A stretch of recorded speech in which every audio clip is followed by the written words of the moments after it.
अस्सलाम वालेकुम या अली मदद मां आहियां महर फ़क़ीर। अॼु तारीख़ आहे 3/10/2020। असीं सुबुह सवेर भरो घरां निकितासीं। हिन वक़्तु मां ऐं मुनीर अहमद मुगेरी मोटरसाइकिल जंहिंजो नालो आहे बाइक कहिड़ी यूनिक ते वञूं पिया ससी पुनू जी मज़ार ते। हीअ ससी पुनू जा बोर्ड लॻल आहिनि ऐं हीअ रस्तो वञे थो नूरानी तरफ़।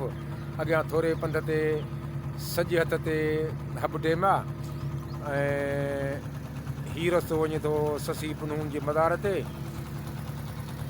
ऐं हीअ रस्तो वञे थो कराची हब डेम हैदराबाद XYZ मुख़्तलिफ़ इलाइक़नि ॾे। सो अलाह ख़ैरु कंदो। बरसाती मौसम आहे, असीं बरसाती मौसम में निकितल आहियूं। उहो हीअ बोर्ड लॻल आहिनि उहे ससी पुनूअ जा जिते लिखियलु आहे 20 किलोमीटर जाबलू रस्तो आहे। ठीकु आहे। हीअ पोयां मुनीर अहमद आहे ऐं उहो ई मुंहिंजी मोटरसाइकिल आहे। उहो ई ठीकु आहे। सो मोकिलाणी न आहे। अलाह ख़ैरु कंदो। महर फ़क़ीर खे दुआ में यादि कंदा। अस्सलाम वालेकुम या अली मदद। ख़ुदा हाफ़िज़। मुनीर काॾे मुंहं त ॾेखार पिया। ओ हे मुनीर अथव, ॾिसो सुञाणियोसि था। ठीकु आहे। वरी अॻिते हली पोइ ॿियो चङो वॾो भरिबो ऐं अव्हांखे मुख़्तलिफ़ नज़ारा बि कराइबा, मुख़्तलिफ़ तारीख़ी शयूं बि ॾेखारिबियूं। अस्सलाम वालेकुम या अली मदद। ख़ुदा हाफ़िज़। अस्सलाम वालेकुम या अली मदद। हीअ ॾिसो रस्तो चौधारी जबल आहिनि। रस्तो कचो आहे बरसाती जे मौसम जे करे, पाणी बि आहे। पहिरियां वुडे में 3/10/2020 चई आयोसि पर 2021 आहे। आचर जो ॾींहुं आहे। रस्तो निहायत ख़राबु आहे। पोइ बि असीं कोशिशि कंदासीं त मंज़िल ते पहुचूं, पर पोइ बि रस्ते जो दीदार कराए छॾियूं अव्हांखे। हीअ पोयां मोटरसाइकिल बीठी आहे, हीअ मुनीर आहे। ठीकु आहे। रस्तो काफ़ी ख़राबु आहे। दुआ कजो त अलाह ताला असांखे ॿियनि खे खैर सां पहुचाए। ठीकु आहे। अलाह ख़ैरु कंदो। अस्सलाम वालेकुम या अली मदद। महर फ़क़ीर पर एतिरो ॿुधाईंदो हलां त हीअ इलाइक़ो बलोचिस्तान जो आहे। ज़िलो लसबेलो लॻंदो आहे हिनखे। ठीकु आहे। ख़ुदा हाफ़िज़। अस्सलाम वालेकुम या अली मदद। असीं हिन तरफ़ ससी जे पुनू जे मज़ार ते वञूं पिया। हीअ ख़ासि किली जो होटल आहे। हिते तक़रीबन अॼु हीअ ऐं 5 दफ़ो आयो आहियां ऐं हिते चांहि पी रहियो आहियां। सो दिलि चयो त वॾो बि अव्हांखे ॾेखारियूं। मुख़्तलिफ़ हीअ कुतो बि वेठो आहे। हे ॻऊं घुमनि फिरनि पियूं। हीअ मौसम बरसाती आहे। ककर लॻा पिया आहिनि, झुड़ लॻो पियो आहे। कॾहिं बि किथे बि मौसम में बरसाति वसी सघे थी। हीअ वेहण जी जाइ आहे। हीअ मुनीर बीठो आहे। हीअ पोयां दुकानड़ो आहे। हीअ चांहि वारो आहे।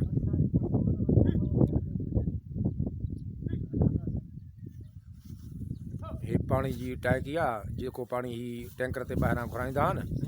हिते बोर बि लॻल आहे पर पाणी खारो आहे, जंहिंखे आमलद में हितां वारा अक्सर चवंदा आहिनि ॿाड़ो या खारो।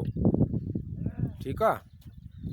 हीअ रस्तो पोइ हिते वञे पियो पके रोड ते कराची तरफ़। ठीकु आहे।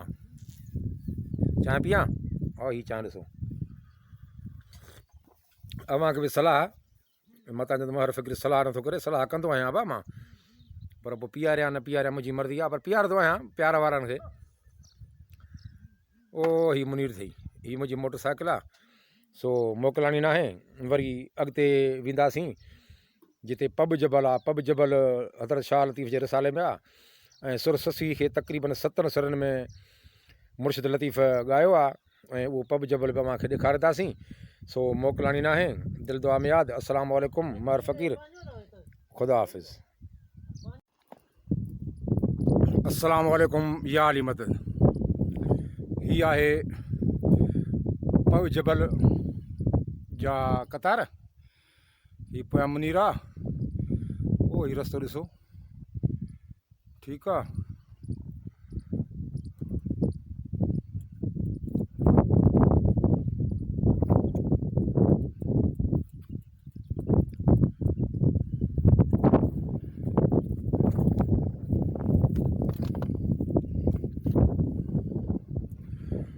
हेठि रस्तो आहे। ओ इहा मोटरसाइकिल बीठी आहे। हीउ हेठि रस्तो वञे थो ससी जे तरफ़। हीअ जाबलनि जूं कतारूं आहिनि। हे मुनीर अहमद मोगेरी।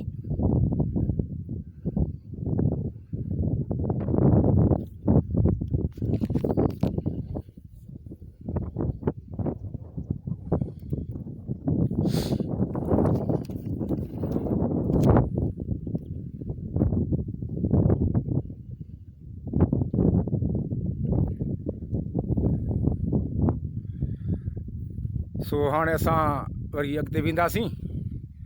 अलाह ख़ैरु कंदो। दिलि दुआ में यादि कजो। वरी मिलंदासीं कंहिं ॿिए मौक़े ते। अॻिते हली ससी पनू जी मदार जी दीदार कबो ऐं अव्हां खे बि दीदार कराइबो। अस्सलामु अलैकुम। या अली मदद। महर फ़क़ीर, लसबेला, बलूचिस्तान। ख़ुदा हाफ़िज़।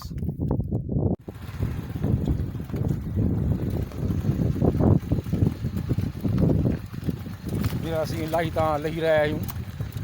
हीअ पोइ हिते जबल बि ॾेखारींदो हलां तव्हांखे। हीअ रस्तो आहे। पोइ हिते छॾींदा पिया अचूं। हीअ रस्तो अॻिते वञे थो। ठीकु आहे। नांग वांगुरु इंगड़ विंगड़ ठहियलु आहे। बरसाति जे करे इलाइक़ो सरसब्ज़ लॻो पियो आहे। दिलि थी चवे त माण्हू हिते रही पए ॿ टे ॾींहं। सो पर पोइ हिते ज़मानो बि आहे। अलाह ख़ैरु कंदो।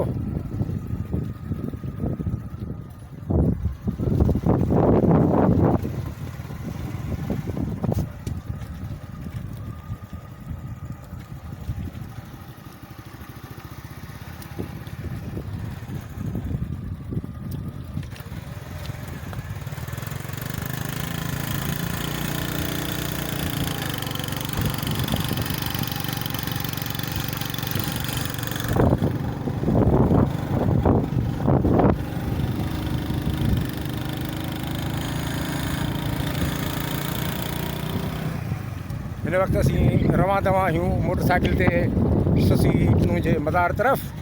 मोटरसाइकिल ते। ठीकु आहे। ख़ुदा हाफ़िज़।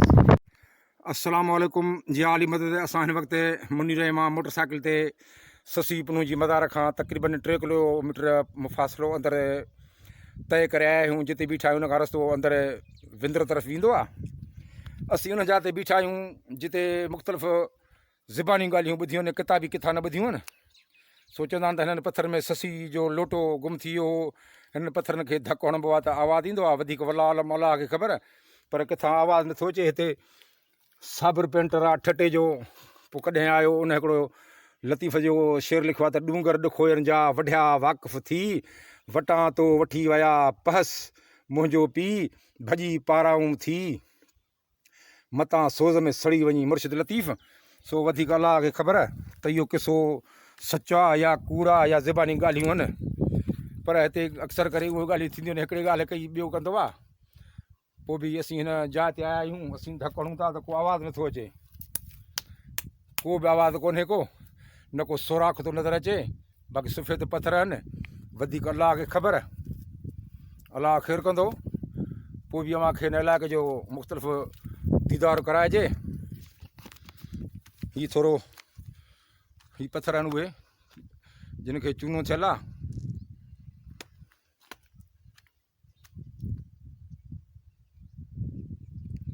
किथां बि को आवाज़ु नथो अचे।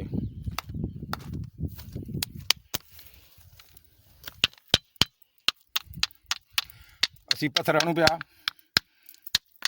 को आवाज़ु न आहे। वधीक अलाह खे ख़बर आहे कूड़ा या सचा। सो मोकिलाणी न आहे। असीं थोरो वरी अॻिते वेंदासीं। दिलि दुआ में यादि कजो। अलाह ख़ैरु कंदो। ठीकु आहे। ॾिसी छॾियो। हीअ जबलनि जा इलाइक़ा। हिते ॿकरियूं माल मींहूं जाम आहिनि। मींहूं कोन हिन खे ॿकरियूं ऐं ॻऊं आम आहिनि। ठीकु आहे। अस्सलामु अलैकुम। महर फ़क़ीर। ख़ुदा हाफ़िज़। अस्सलामु अलैकुम। मां आहियां महर फ़क़ीर। हिन वक़्तु ऐं उन जाइ ते बीठो आहियां जिते पहिरियां 2 साल हिते आयो हुउसि। ऐं जून जुलाई जो महीनो हो। ऐं पंहिंजी फ़क़ीराणी सां आयोसीं जिते असीं मोटरसाइकिल ते आयासीं। ॾाढी उञ हुई ऐं हिते किरी पियासीं। हिते असांखे हिकिड़ो कुराड़ो उथण वारो मिलियो, हुनखे ॻूं बि हुयूं ऐं हिते पाणी हुयो। शायदि उहो बरसातियुनि में खुही लुटिजी वई आहे। ऐं हीउ रस्तो जेको पोइ ते आहे हीउ विंदर तरफ़ वञे थो। असां हिन तरफ़ खां आयासीं। हीउ रस्तो वरी हिन तरफ़ रस्तो वञे थो ससी पुन जी मज़ार ते। अॻियां थोरो होटल आहे, बाद में असीं होटल ते बि अव्हांखे इलाइक़ो ॾेखारींदासीं। हीउ पोयां मुनीर आहे, हीउ मोटरसाइकिल आहे। मुनीर फ़ोन ते ॻाल्हाए थो। हिते यू फ़ोन कमु कंदी आहे, ॿी का बि मोबाइल कमु न कंदी आहे। ठीकु आहे। हीउ यादगिरी लाइ हिते आया आहियूं असीं। हिते माना ज़िंदगी असांखे नई ज़िंदगी मिली, मोया मोया बचासीं। सो जेकॾहिं उहो कुराड़ो असांखे न मिले हा त शायदि न बची सघूं हा। ठीकु आहे। हीउ ॾिसो रस्तो, हीउ चोतरफ़ जबल ई जबल आहिनि बिल्कुलु। अगरि हिते माण्हू कंहिं बि मौसम में भुलिजी वञे त शायदि वरी हुनखे रस्तो ई न मिले। तमामु ॾुखिया इलाइक़ा आहिनि, पर बरसातियुनि जे करे इलाइक़ा में तकलीफ़ न आहे घुमण जी ऐं वारी तंग नथी करे। ठीकु आहे। सो अलाह ख़ैरु कंदो। सो मोकिलाणी न आहे। असीं हाणे वरी वापसी पंहिंजे मंज़िल तरफ़ ईंदासीं। अॻियां ससी ते वेंदासीं। ठीकु आहे। अस्सलाम वालेकुम या अली मदद। अस्सलाम वालेकुम। असीं हिन वक़्तु उन जाइ ते बीठा आहियूं। हिन पॉइंट जो नालो, हिते रहाइश वारनि खां पुछूं था, हू चवनि था त हिन पॉइंट जो नालो आहे मुबार। हिते होटल बि आहे, हिते माण्हुनि जी अच वञ बि घणी आहे, चांहि पाणी मिले थो वञे ऐं हिकु ॾींहुं बि लॻो पियो आहे। हीउ ॾिसो होटल। ठीकु आहे। पर अव्हांजे होटल जो बि दीदार कराइजे यार।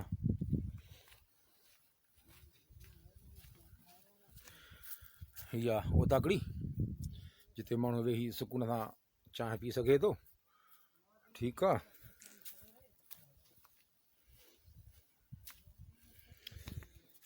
हे चांहि जो होटल आहे।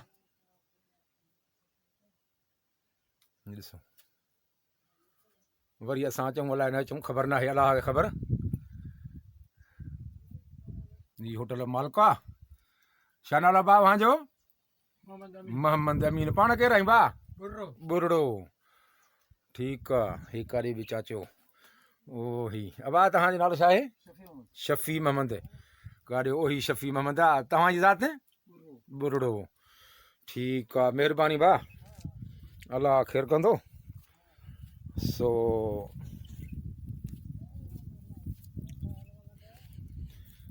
हीउ रस्तो वञे थो विंदर तरफ़, जिते आउं पहिरियां वॾो हिकिड़ो भरियासीं त जिते असीं पंहिंजी फ़क़ीराणी सां गॾु जून जुलाई में किरिया हुआसीं। अलाह बचायो। ऐं हीउ पोइ ते रस्तो, ओ हीउ रस्तो, इहे साम्हूं मुनीर आहे, मोबाइल ते ॻाल्हाए पियो। हिते यू फ़ोन सफ़ कमु करे थी। हीउ रस्तो अॻिते ससी पुनूं जी तरफ़ वञे थो, ससी पुनूं खां वरी कराची। ठीकु आहे।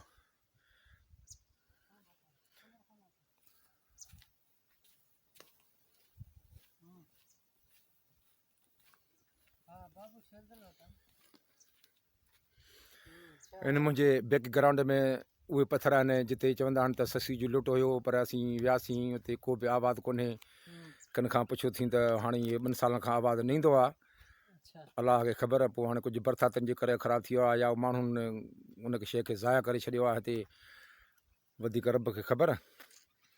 सो वरी असां हाणे ससी पुन ते वञी स्टॉप कंदासीं। ठीकु आहे। अलाह ख़ैरु कंदो। दिलि दुआ में यादि। हीउ रस्तो विंदर वेंदो आहे। ठीकु आहे। मोकिलाणी न आहे। अस्सलाम वालेकुम। महर फ़क़ीर, मुबार पॉइंट, ज़िलो लसबिलो, बलोचिस्तान। मोकिलाणी न आहे। अल्लाह वाही। ख़ुदा हाफ़िज़। अस्सलाम वालेकुम। हीअ आहे मज़ार ससी पुनूं जी। पंहिंजे ॿई गॾु आरामी आहिनि। हीअ ॾिसो, हिकु ई ख़बर आहे ॿिन्ही जी। ठीकु आहे। हीअ पोयां मुर्शिद लतीफ़ जो बैत लिखियो पियो आहे त ससीअ जे सिरे सां केज धणी कांदी, पसंदि कारण प्रिय जे मुंद हुई मांदी, लकनि तां अब्दुल लतीफ़ जे आरणी आंदी, पुनल पेरांदी मुंहुं निमाणी नसीब थिए। सो ही चौधारी मथे दीवार ते मुर्शिद लतीफ़ जा बेत आवेज़ा आहिनि, जेके टोटल ससीअ सां वाबस्ता आहिनि, टोटल ससीअ मां खयल आहिनि। मथे ही गुंबज़ आहे, इन ते बि मुर्शिद लतीफ़ जा पेत करियल आहिनि। ठीकु आहे। हे मुनीर मूंसां गॾु आयो आहे मोटरसाइकिल ते, जेको उहो ई हलाईंदो आयो आहे। असांखे कहिड़ी ख़बर मोटरसाइकिल हलाइण जी, पर ख़ैर हीअ आहे ससी पुनह जी अंदरी मज़ार। हीअ हितां नालो लिखियलु अथसि पर ढके पियो आहे। ठीकु आहे। अव्हांखे वरी थोरो ॿाहिरि जो नज़ारो कराइजे। हीअ ॾिसो, हीअ मज़ार आहे। उहो ही पुनह, ससी पुनह जो नालो लिखियलु आहे। उहो ही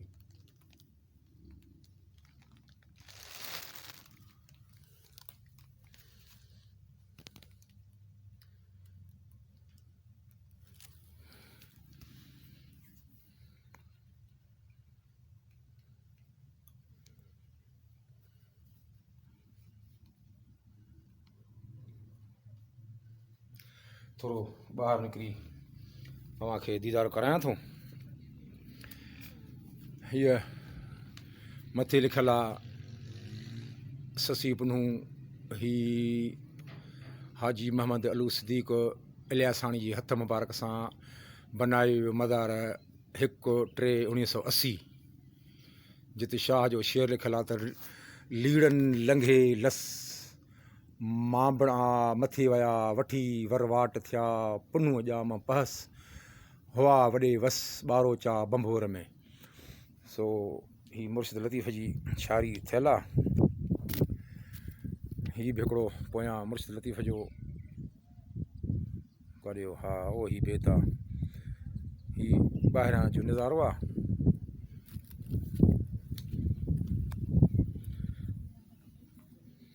ही मेन गेट आहे। मूं जेको अव्हांखे सवेर शेर पढ़ी ॿुधायो, उहो ही मथे लिखियलु आहे, ओ ही।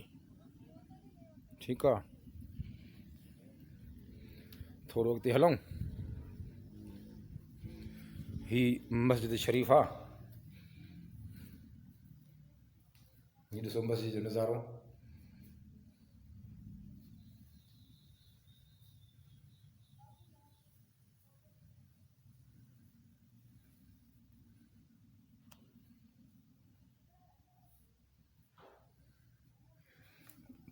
अचो वरी ॿियो पासो अव्हांखे ॾेखारियां। हीअ चौधारी, हीअ हेॾां क़ब्रस्तान आहे, जिते उसे पासे जा माण्हू अची दफ़नाया वेंदा आहिनि। हीअ थोरो अॻिते हलूं था।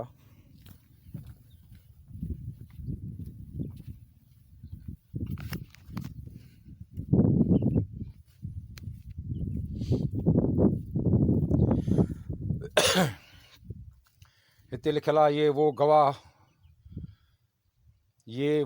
गवाह खुशनसीब है जिसे इन हस्तियों का दीदार नसीब हुआ, चरावाहा या धनार या धराड़।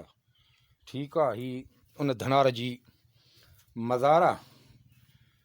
हीअ हेॾां अचे, हीअ उन धराड़ जी मज़ार आहे जंहिं ससीअ खे ॾिठो ऐं ससी हिन खां पाणी घुरियो पर पाणी न मिलियो। पोइ ससी अलाह खे ॿाॾायो, वरी ससी ज़मीन में हली वई। ही उन धनार जी क़बर आहे।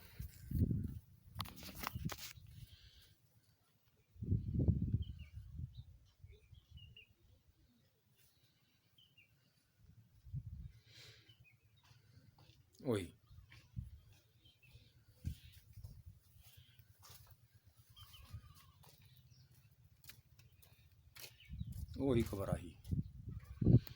ठीकु आहे। हीअ पोइ हिते क़बरूं आहिनि ॿियूं। हीअ अलम पाक आहे। हीअ मस्जिद आहे।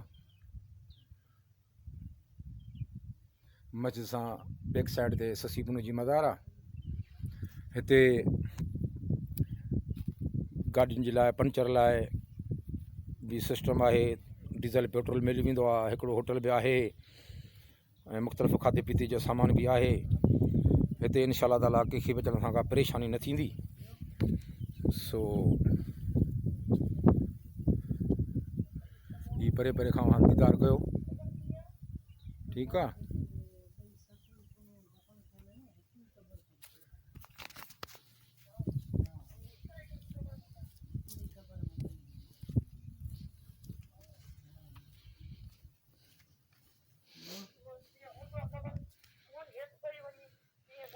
ओ साम्हूं लिखियलु आहे दरबार ससी पुनू, मथे कलमो लिखियलु आहे या अल्लाह या मोहम्मद लिखियलु आहे।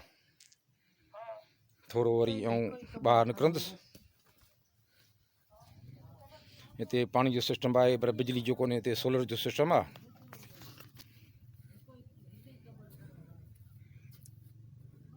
हीअ अलम पाक आहे, ठीकु आहे। हिते माण्हुनि जे रहाइश लाइ बि बंदोबस्तु आहे ऐं हिते मुख़्तलिफ़ एरिया खां माण्हू बि ईंदा आहिनि।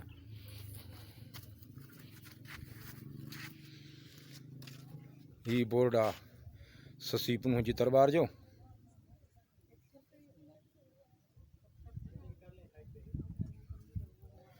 ठीकु आहे। ऐं वरी थोरो ॿाहिरि जो अव्हांखे नज़ारो कराए छॾियां।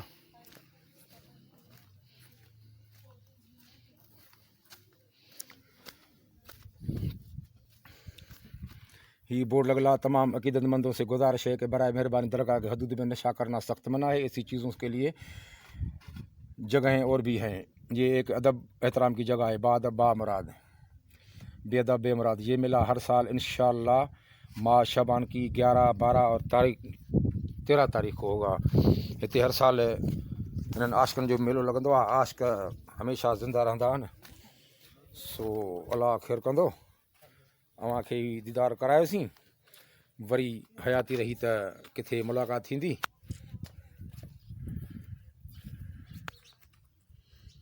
सो मोकिलणी न आहे, दिल दुआ में यादि। अस्सलाम वालेकुम। महर फ़कीर ससी पुनू जी मज़ार, ज़िलो लसबेलो बलोचिस्तान। वरी हाणे असीं हींअर हितां वापसी जी कोशिशि कंदासीं घर वञण जी। सो अलाह घुरियो त वरी ॿिए कंहिं मौक़े ते अव्हां सां मुलाक़ात थींदी। अस्सलाम वालेकुम। या अली मदद। ख़ुदा हाफ़िज़।